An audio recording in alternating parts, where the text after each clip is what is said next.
What's going on, guys? It's your boy and the Matrix. Okay, guys.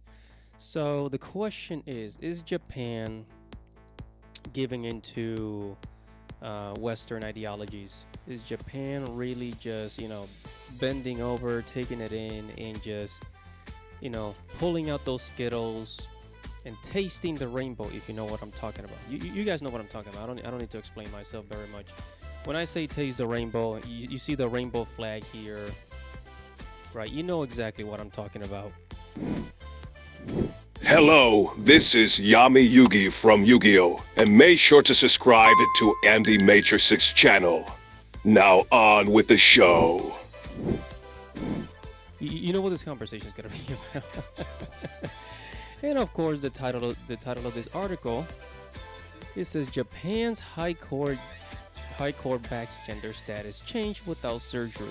Okay, I'm gonna explain exactly what this is about and how this could affect anime, manga, video games, entertainment within the next 5 to 10 years. Because it really only took 10 years here in America for this whole, idea to take over, and eventually it just was programmed. It was programmed very deep in the in the conscious of Americans. They say that 10%, I think, what was it, like 20 or 30% of Gen Z identify themselves as LGBT or something like that. That's a big number, bro. That is a huge freaking number. But anyways, I'm here at JapanTimes.com and it says Japan High Court backs gender status change surgery. Let's go ahead and read. A Japanese high court ruled on Wednesday that a transgender woman should be able to change the sex assigned to them at birth in their family registry without having to undergo surgery as is currently required by law. A development that is likely to put more pressure on the government to revise the law.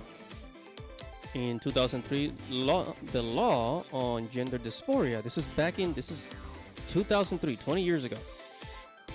The law on gender dysphoria set out two contentious requirements that require surgery for a person to have their legal gender status changed. So basically what they're saying is that if you did not remove your genitals, then you cannot claim to be of another gender. So if you have a penis, you can't say you put on a wig and some lipstick, you can't say, oh, I'm a woman, right? That has changed. Now there's no requirement. They've done studies, 60% of the time it works every time. That doesn't make sense.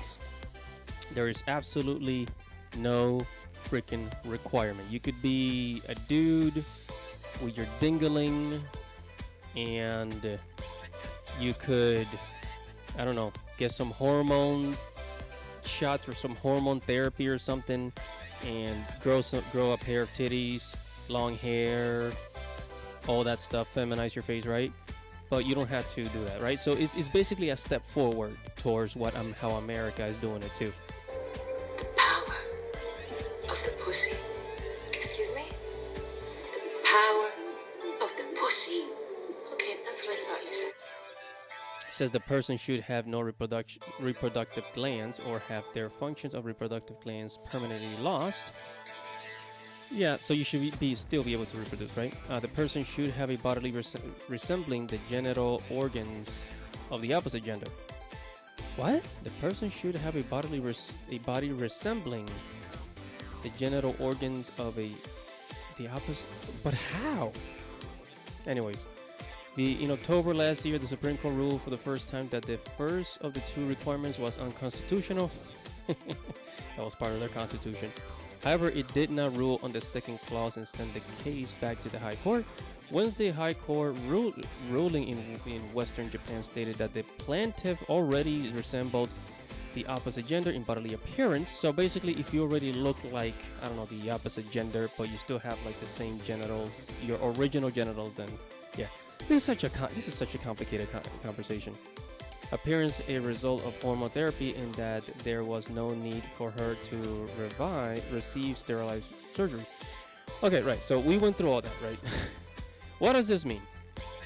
So basically, back in 2003, what they're saying is that you had to at least cut off your thing down there for you to be considered, let's say, for you to be considered a woman. So if you're a guy, you want to be a woman, you got to cut off your Johnson down there, and then go through the process, and then you could claim legally to be a woman, right? If you're same thing for a woman transitioning into being a man, same thing, right? How's this going to transition into anime, manga, pop culture? So as Japan is becoming more and more like the West, they're going to start applying these ideas into their storytelling. Sound familiar? Sounds very familiar, right? First, it started with, the politics. It started with the movements. It started with, the whole, gender change thing in the 2010s, and then it skyrocketed in, the 2020s. When we entered a new decade, it just poof, just took off. And now here we are, right? And pretty soon they're gonna make it that, there's been other videos of how Japanese kids are being taught to like choose clothing that requires no gender, right? So even the clothes they're teaching Japanese kids to like choose clothing that does not resemble either male or female, just neutral clothing. That already happened here in America in the 2010s. I remember in 2018 this was already happening, the whole gender bullcrap. So yeah, and then within the next 5-10 years, there's gonna be a huge movement in Japan of like the whole gender stuff, and anime, manga, and all that, that junk is gonna be inundated. Now, don't get me wrong, because anime for the longest time have had these ideologies in their story. For example, Ranma changing genders when she falls into hot water. It was already there in anime, right?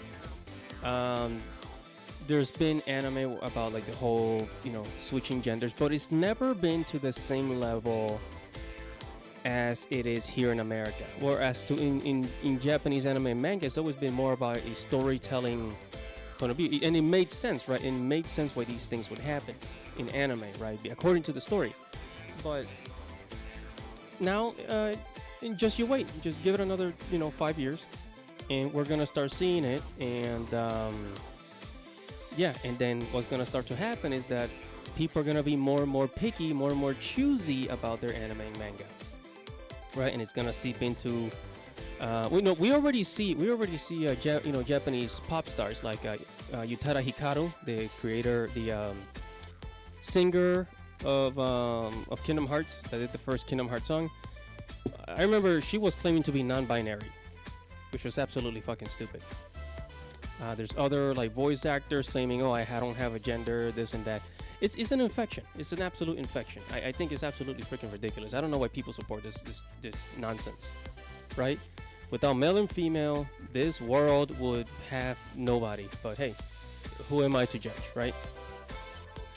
All right. Well, anyways, guys, I'm gonna leave it there. Whatever your thoughts are, just comment below. Let me know what you think. Like this video, share this video. Subscribe to the channel, hit the notification bell for future notifications. I'm gonna be making more videos on Japan and what's going on over there, about how Japan is transitioning into, having more of America's ideologies. Subscribe to the channel, hit the notification bell, and I'll see you guys in the next video. It's your boy Andy Matrix. Godspeed, baby.